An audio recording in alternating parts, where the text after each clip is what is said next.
Hi, I'm former NASA astronaut Don Thomas, and I had the amazing opportunity to leave planet Earth 4 times on the space shuttle.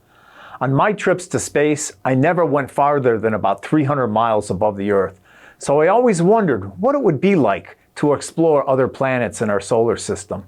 One of you watching this might be the first to set foot on Mars or fly past the rings of Saturn. There is one planet that might not be the best vacation spot, and that's Venus, our closest planetary neighbor. And it does have an atmosphere. In fact, it has so much atmosphere that if you stood on the surface, you would actually be crushed under the weight of it. The atmosphere of Venus is composed mostly of carbon dioxide, a greenhouse gas that absorbs infrared radiation, otherwise known as heat. And it absorbs it much better than the air that surrounds us right now. To demonstrate this, I've got 2 bottles of water here, each filled with a few ounces of water, and a thermometer that we'll put inside. In one of these bottles, I'm going to put a few pieces of Alka-Seltzer tablets. And when that tablet dissolves in the water, it's going to release a lot of carbon dioxide gas and push out the normal air.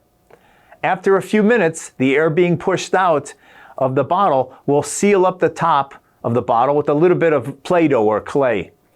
And if we place both bottles in equal distance from the heat source or heat lamp, we'll be able to see the difference that the carbon dioxide gas makes on the temperature inside the bottle. All we do now is wait and record our results.